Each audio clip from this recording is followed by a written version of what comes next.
오늘 우리에게 주시는 하나님의 말씀 누가복음 18장에 있는 말씀입니다. 누가복음 18장 9절에서 14절까지에 있는 말씀입니다.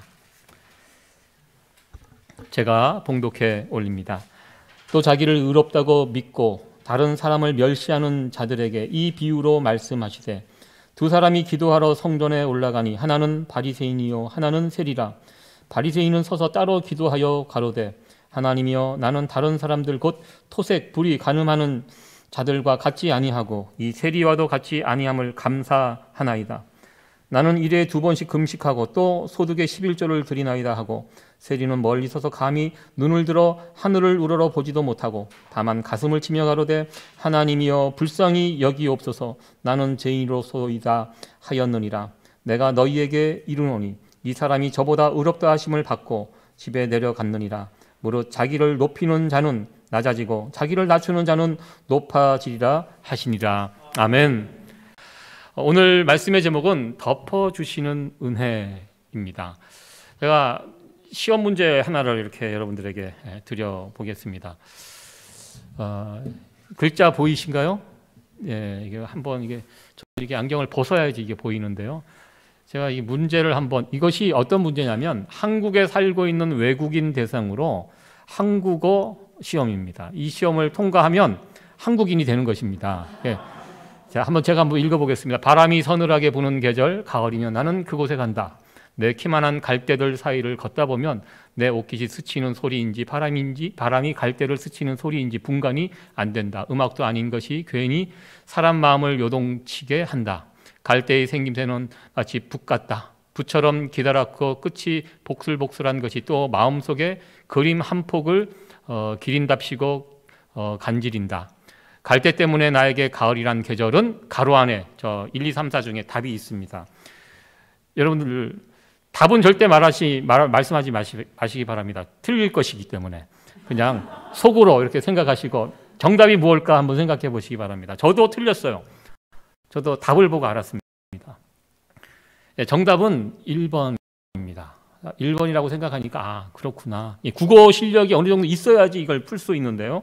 놀랍게도 이것이 지금 한국에서 살고 있는 외국 사람들이 한국인의 어떤 국적을 취득하기 위해서 시험을 치르거든요. 그중에 이 문제 틀리면 안 된다는 것은 아니고요. 예를 들어서 100문제가 나와 있으면 70문제 맞춰야 되는, 이게 난이도가 굉장히 높은 문제라고 합니다. 이 문제를 냈는데 이게 굉장히 한국 사람이 되는 것이 만만치 않다는 것을 이 시험 문제를 보면서 보게 됩니다. 우리도 다 미국에 어떤 과정을 거쳐서 들어온 이민자들입니다. 이번 주 뉴스를 보니까 작년도 이민자, 특별히 한국인 이민자 숫자가 최근 들어서 가장 적은 숫자가 되었다고 합니다. 미국에 들어오는 이민자, 미국의 이민 장벽이 높아지고 있지만 그래도 많이 들어옵니다. 다른 민족들은 많이 들어오는데 한국인들은 작년에 굉장히 적게 들어왔다고 합니다. 여러 가지 이유가 있겠지만 먼저 예전처럼 미국에 이민 오는 그런 장점들이 많이 사라져 가고 있는 것 같습니다.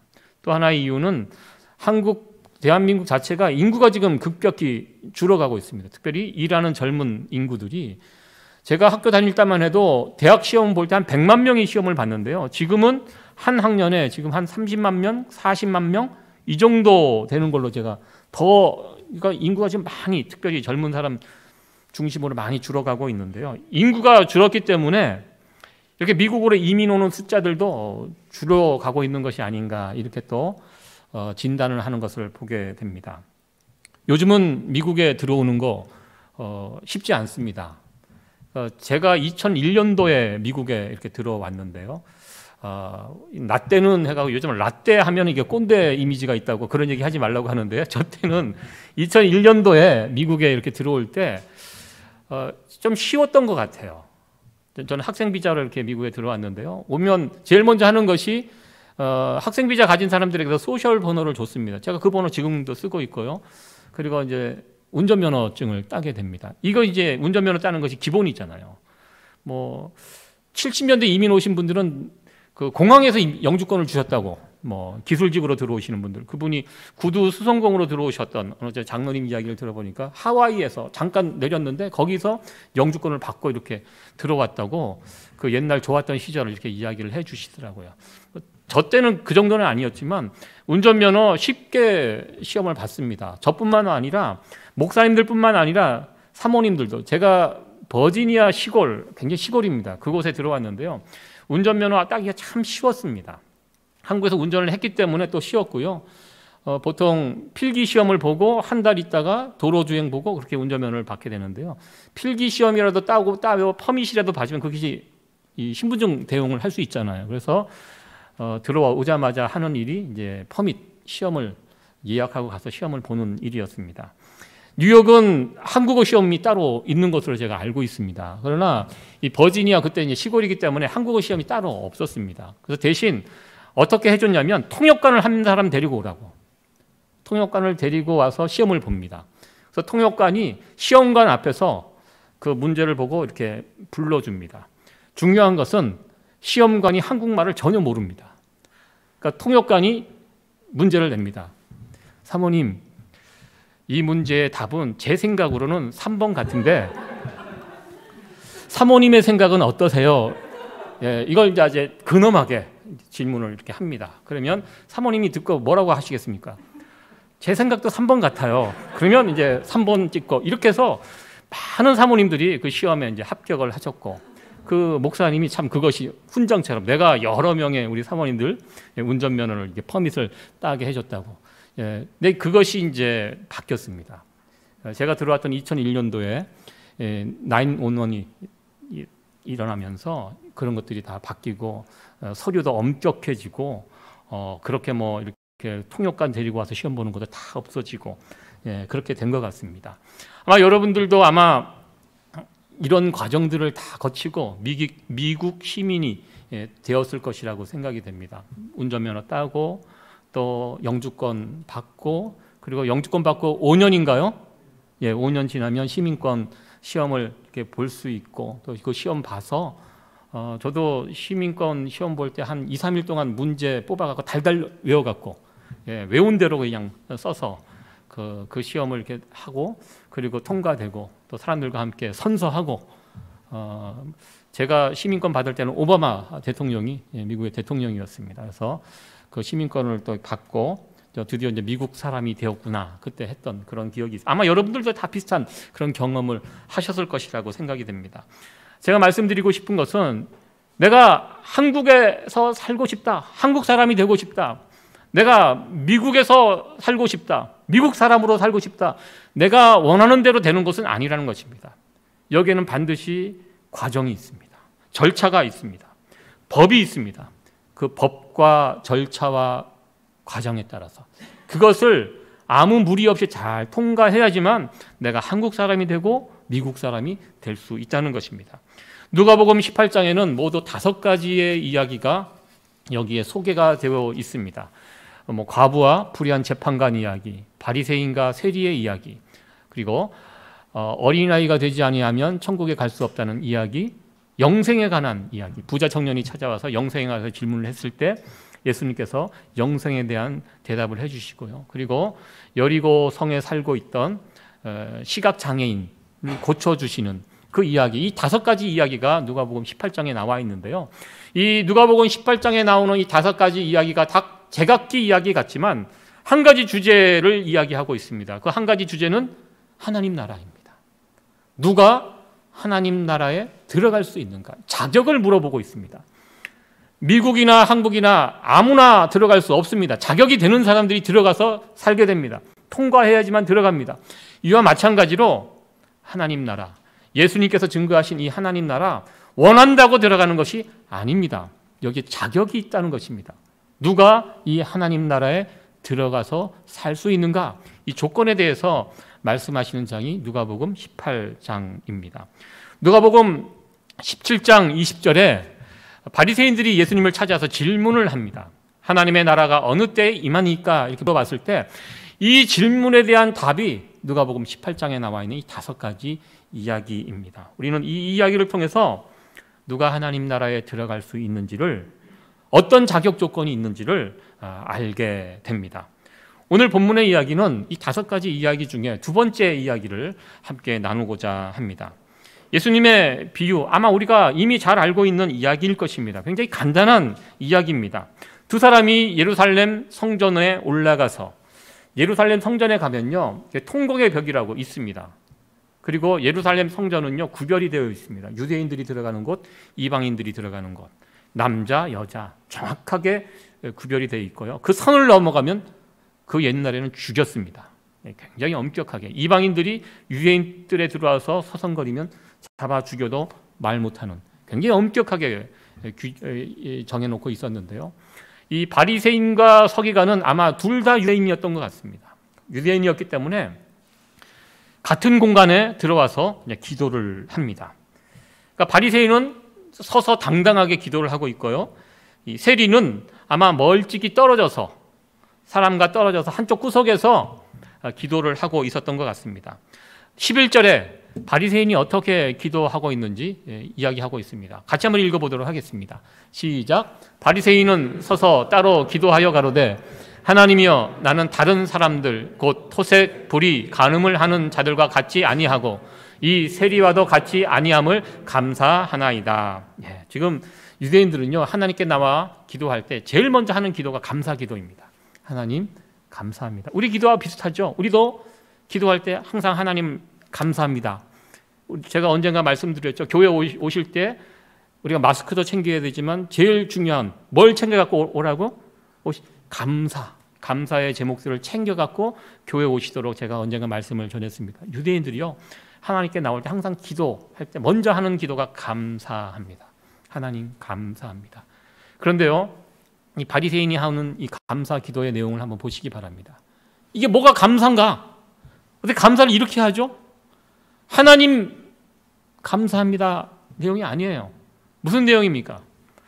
내가 저 사람보다 잘났고, 저 사람보다 구별되고 뛰어나고 죄를 안 짓고 내가 지금 잘났어요. 내가 잘난 게 너무 생각해봐도 이 감사는 일이에요. 그 감사를 지금 하고 있는 것입니다. 감사기도 하고 있지만 실상은 자기가 어떤 사람인지, 자기의 의를 이렇게 드러내면서 하는 감사기도 같지만 감사기도 아닌 것처럼. 여러분들 가끔 저도 이 페이스북 같은 소셜 네트워크, 저는 뭐 활동을 거의 하지 않습니다.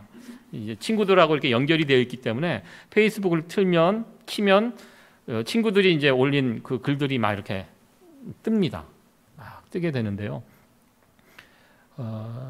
저 그렇게 친하지는 않아요. 제가 친하게 지내는 목사님의 또 친구 이렇게 해서 연결된 분인데, 그분은 항상 페이스북에 좀 뭐라 그럴까요?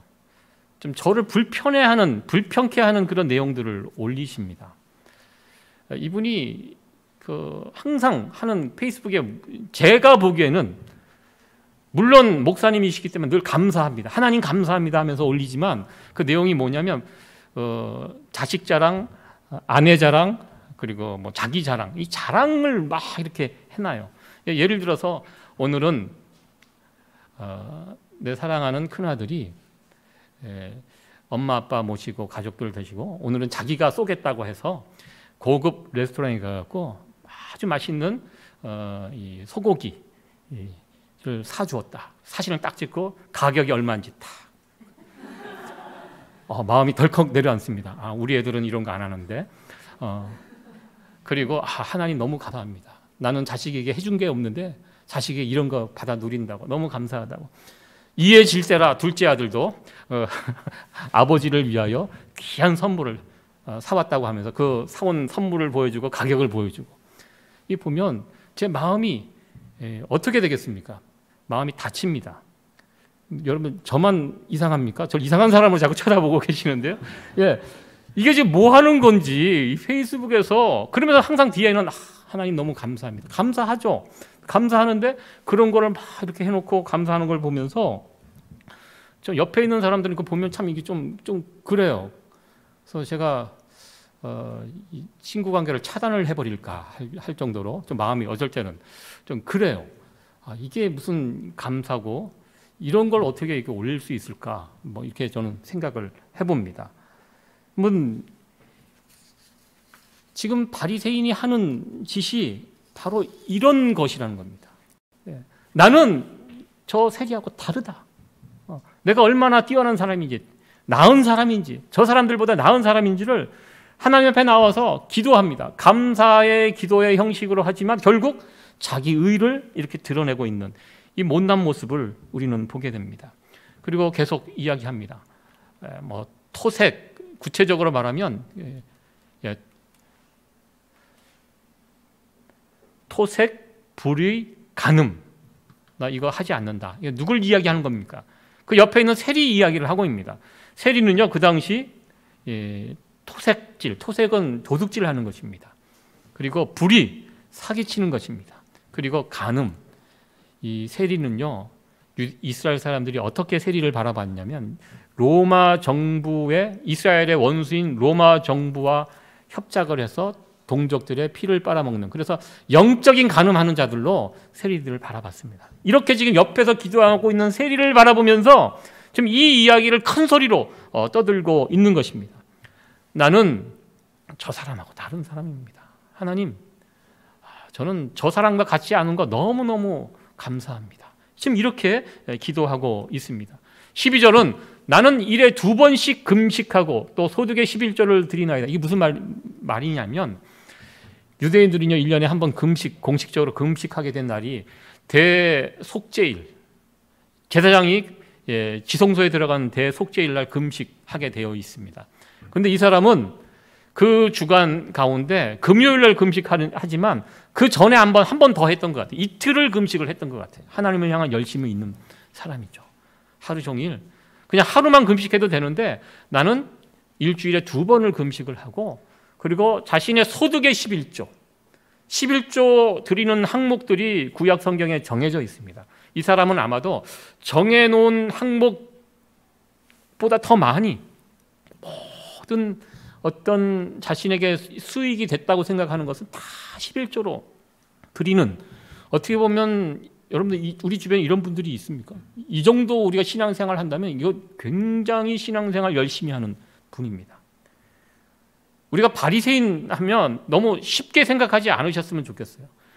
오늘날의 기준으로 봐도 이 바리새인이 하나님을 향하여 드렸던 헌신과 희생은요, 아무나 못하는 희생과 헌신입니다.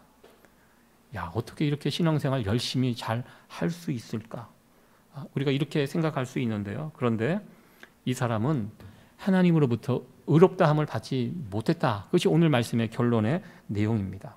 이에 반하여 세리는 어떠하였습니까? 13절에 있는 말씀을 같이 한번 보도록 하겠습니다. 같이 한번 읽어보겠습니다. 시작. 세리는 멀리 서서 감히 눈을 들어 하늘을 우러러 보지도 못하고 다만 가슴을 치며 가로되 하나님이여 불쌍히 여기옵소서 나는 죄인으로소이다 하였느니라. 아멘. 지금 13절의 한 절, 세리가 어떻게 기도했는지 나와 있습니다. 멀리 서 있습니다. 사람들을 가까이 가지 못합니다. 세리 자기도 알아요. 자신이 먹는 욕, 왜 욕을 하는지 자기가 생각해도 합당한 욕입니다. 그러니까 사람들과 어울리지 못하고 멀찍이 떨어져서, 그리고 하나님을 바라보자니 하나님도 차마 못 보는 거예요. 죄인이기 때문에. 그래서 그가 가슴을 치면서 울부짖으면서 하나님께 기도합니다. 고개도 못 들고 자기 가슴. 유대인들은요, 남자들은 자기 가슴 안 쳐요. 여자들이 견딜 수 없는 상황을 만났을 때 유대인 여자들이 가슴을 치지, 남자들은 어떠한 상황을 만나도 가슴을 치지 않습니다. 그런데 이 세리는 자기가 할 수 있는 것이 없어요. 하나님 앞에 나가서. 그래서 가슴을 치면서 하나님 앞에 나갑니다. 그리고 세리가 했던 말 가운데 제가 빨간 글씨로 표시해 놨습니다. 불쌍히 여기옵소서. 하나님 앞에 불쌍히 자신을 여겨달라고 이렇게 기도하고 있는데요. 한국어 성경에는 불쌍히 여기옵소서라는 이 단어가 헬라어 원어 성경에는 이 원어의 아주 정확한 뜻은 하나님 덮어주세요. 덮어달라라는 이 표현이 더 정확한 표현이라고 합니다. 하나님 덮어주세요. 하나님 제 죄를 덮어주세요. 하나님 제 죄를 덮어주지 않으면 저 하나님 뵐 수 없어요. 하나님의 은혜로 저를 덮어주세요. 이 죄인을 용서해 주세요. 붉은 피보다 더 짙은 나의 죄, 우리 하나님이 덮어주지 않으면 저 하나님 앞에 나갈 수 없어요. 이런 마음으로 지금 세리는 기도하였습니다. 이 두 사람의 이야기를 하시고 예수님께서 말씀하십니다. 이 두 사람 중에 세리가 하나님으로부터 의롭다함을 받았다. 이 14절에 있는 말씀을 보면요, 내가 너희에게 이르노니, 이런 표현이 있습니다. 예수님께서 가끔 말씀하시다가 내가 너희에게 이르노니, 내가 진실로 진실로 너희에게 이르노니, 이런 말씀하실 때가 있어요. 이것은 예수님께서 아주 강하고 분명하게 하시는 말씀입니다. 얘들아, 둘 중에 누가 의로움을 받은지 아느냐? 바리새인? 아니다. 저 세리가 아주 의로운 사람이다. 아주 강하고 분명하게 세리의 손을 들어주셨습니다. 누가복음 18장은 누가 하나님 나라에 들어갈 수 있는가, 그것에 대한 비유라고 말씀을 드렸습니다. 우리는 이 바리새인과 세리의 이야기를 통하여 우리가 어떻게 하면 하나님 나라에 들어갈 수 있는가, 이 이야기를 통해서 그 부분을 우리가 배울 수 있게 됩니다. 하나님 나라에 들어가는 사람은요, 바리새인처럼 자기 의로는 갈 수 없습니다. 하나님의 의를 입은 사람, 여기에 표현으로 하나님의 은혜로 덮임을 받은 사람만이 하나님 나라에 들어갈 수 있습니다. 하나님 나라는 오직 은혜로 들어간다고 늘 이야기합니다. 그 은혜가 무엇입니까? 우리의 허물을 덮어주시는 하나님의 그 은혜, 그 덮어주는 은혜가 있을 때 우리는 하나님 나라에 들어갈 수 있습니다. 세례 요한과 예수님께서 이 땅에 오셔서 처음 사역하실 때 처음 입을 열어 말씀하신 것이 바로 이 말씀입니다. 회개하라, 천국이 가까이 왔다. 천국은 하나님 나라입니다. 하나님 나라가 가까이 왔는데 이 하나님 나라에 들어가기 위해서 무엇이 필요한가? 회개가 필요합니다. 회개. 근데 회개가 무엇입니까? 하나님 나라에 들어가기 첫 번째 조건, 회개. 회개한다는 거. 우리가 늘 예배 시간에도 회개, 우리가 이 교회 생활하면서 회개라는 말 참 자주 쓰는데요. 회개가 무엇입니까? 회개는요, 내가 옛날 잘못한 것을 회개하고 돌이키고 다시는 이렇게 하지 말아야지. 물론 그것도 회개지만 성경이 말하는 회개는요, 하나님 아버지께 돌아가는 것이 회개입니다. 우리는 누가복음 이야기를 지금 차례대로 살펴보고 있는데요. 누가복음 15장에 나오는 탕자의 이야기, 굉장히 중요한 이야기입니다. 그 이야기에 보면 탕자가 먼 나라에 나가서 아버지의 재산을 마음대로 쓰고 다 떨어지고 나중에는 돼지가 먹는 지엽 열매도 먹지 못하게 되자 아버지의 집을 생각하게 됩니다. 아버지 집.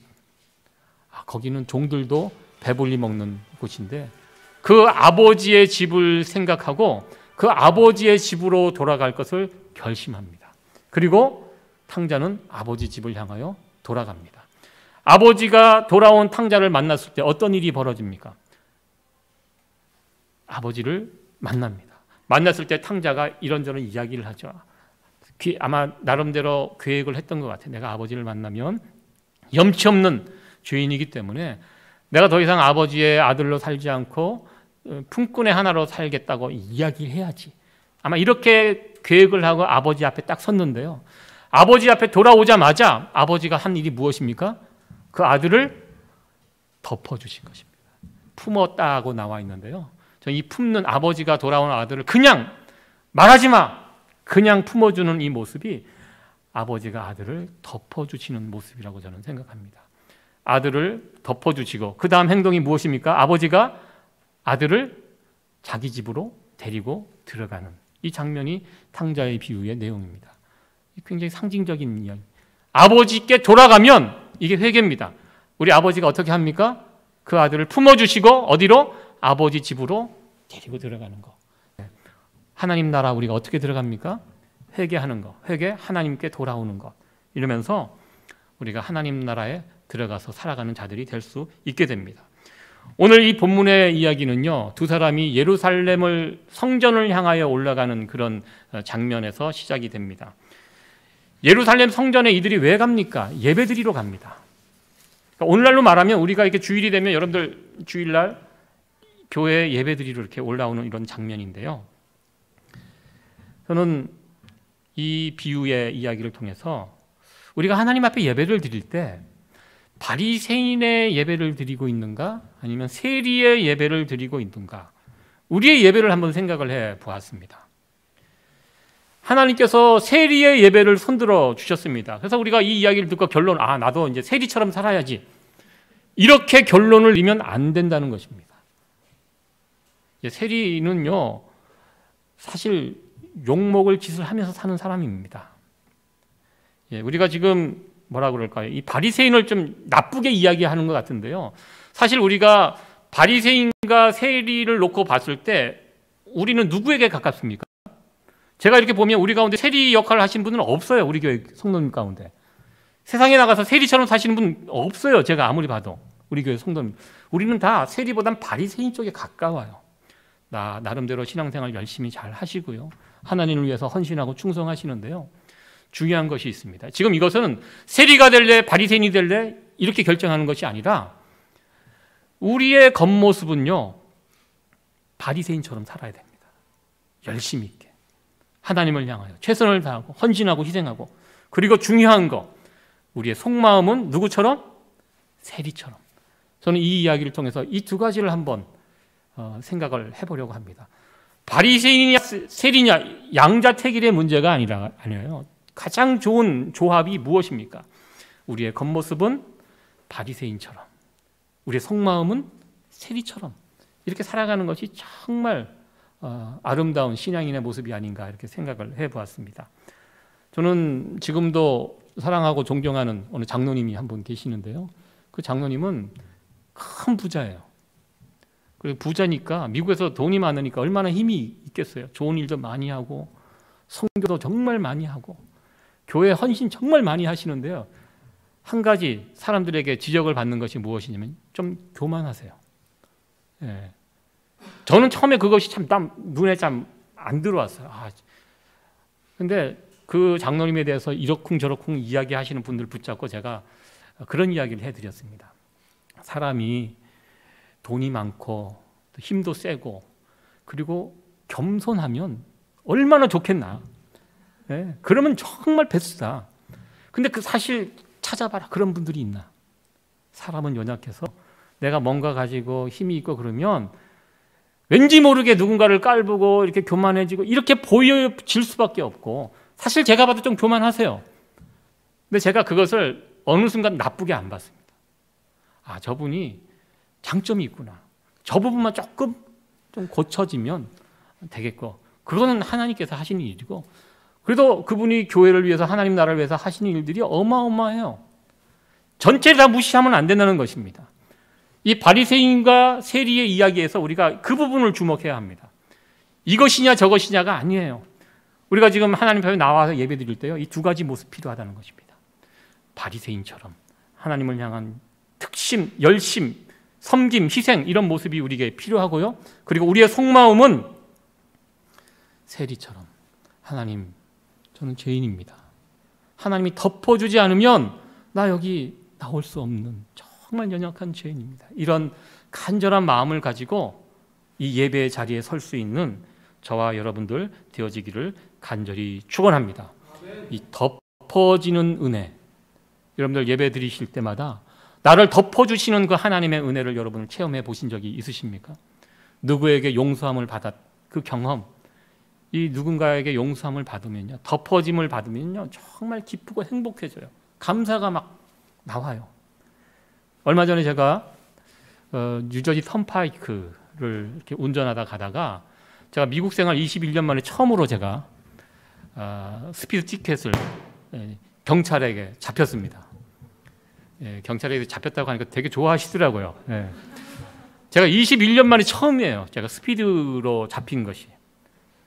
그래서 굉장히 당황했어요. 저는 나름대로 속도를 65마일 존이니까 10마일 넘어가지 않도록 75마일 언저리에서 이렇게 잘 달렸는데, 경찰이 갑자기 차 골목에 숨어 있다가 탁 나와갖고 제 차에 붙어갖고 불 켜고 세우더라고요. 순간적으로 왜 나만 갖고 그래, 이제 이런 마음이 막 들고, 순간적으로 이제 하늘이 노래지고 막 가슴이 덜컥 내려앉고, 내가 21년 동안 잘 피해 다녔는데 드디어 걸렸구나. 또 생각을 하니까요. 그리고 이제 뭐 운전면허증을 내라고 해서 뭐 이게 차량 등록증 꺼내서 주고 하니까 제 걸 가지고 이제 자기 차에 가서 이제 작업을 하잖아요. 그 짧은 시간 동안 뭐 5만 가지 생각이 막 드는 거예요. 제가 물어봤거든요. 내 속도가 어떻게 되냐 했더니 76마일이라고 그러더라고요. 75마일이면 안 잡았는데 76마일이니까 잡은 거예요. 1마일 때문에. 얼마나 억울해요. 여러분들 생각해도 억울할 것 같죠? 예, 이 상황이 진짜 그 순간 너무 이제 속상하고 이제 가뜩이나 뉴욕 보험료도 비싼데 내 보험료는 이제 앞으로 많이 뛰겠구나 이런 생각하면서 막 복잡한 상황에 처해 있었는데요. 경찰이 이렇게 오더니 저희가 어떤 종이를 하나 이렇게 주더라고요. 그래서 뭐라고 이야기를 하는데 그 말 속에서 워닝이라는 얘기가 딱 들리는 거예요. 워닝 티켓이었어요. 그러니까 별거 아니었습니다. 그러니까 조심하라. 그러면서 워닝 티켓 하나 이렇게 끊어주고 제가 이렇게 아무리 봐도 여기에 뭐 이게 그게 아니에요. 그냥 워닝이에요. 그걸 받고 안도의 한숨을 쉬고 그리고 인사하고 고맙다고 밝게 웃으면서 고맙다고 그러면서 이제 나오는데 마음이 얼마나 가볍고 순간적으로 얼마나 행복해졌는지 그래서 제가 다짐을 내가 이제 5마일만 오버한다. 그래갖고 65마일이면 70마일 다 요 정도 해갖고 지금도 이제 속도를 잘 지키면서 잘 지내고 있습니다. 그날 하루 참 행복하고 좋았습니다. 그러니까 누군가 경찰이 나를 덮어줘도 내 허물을 덮어줘도 이렇게 기분이 좋은데요. 여러분들 우리가 하나님께 나와서 예배드릴 때 하나님이 우리의 허물을 덮어주실 때 그걸 통하여 우리에게 찾아오는 기쁨과 감사와 행복이 얼마나 크겠습니까? 다윗은요 시편 32편에서 이것을 노래했습니다. 같이 한번 읽어보도록 하겠습니다. 시작. 허물의 사함을 얻고 그 죄의 가리움을 받는 자는 복이 있도다. 아멘. 이 기쁨은 아무나 누릴 수 있는 기쁨이 아니에요. 누가? 하나님께 나와 예배드리는 자들이 누릴 수 있는 기쁨입니다. 하나님, 세리처럼 저는 죄인입니다. 하나님, 저 덮어주지 않으면 저 살 수 없는 죄인입니다. 하나님 덮어주세요. 용서해 주세요. 여러분들 사람들 바라보면서 이 바리새인의 실수는 사람들 바라보면서 예배드린 거예요. 저 사람 저 사람. 그러니까 내가 더 낫죠. 사람들 사이에 있으면 내가 더 낫게 보입니다. 여러분들 마찬가지예요. 여러분들 예배드려 나와서 내가 사람들 사이에 서 있으면 다 나보다 못하게 보여요. 내가 잘난 것처럼 느껴져요. 이게 우리 타락한 사람들이 가지고 있는 본성입니다. 예배는요 사람들 앞에 서는 거 아니에요. 예배는 하나님 앞에 서는 겁니다. 세리처럼 하나님 저 죄인입니다. 용서해 주세요. 더 덮어주세요. 이게 예배입니다. 이렇게 다윗이 하나님께 나와 자신의 죄 허물을 용서함 받고 덮음을 받았을 때 너무 기쁘고 감사해서 지은 시가 시편 32편에 있는 말씀입니다. 이 귀한 고백이 예배에 참여하는 우리 모두의 고백이 되어지기를 간절히 소원합니다. 예배는요 하나님 나라를 미리 이 땅에서 맛보는 행위입니다. 하나님 나라에 누가 들어갈 수 있습니까? 오늘 이야기를 통해서 우리는 도전받습니다.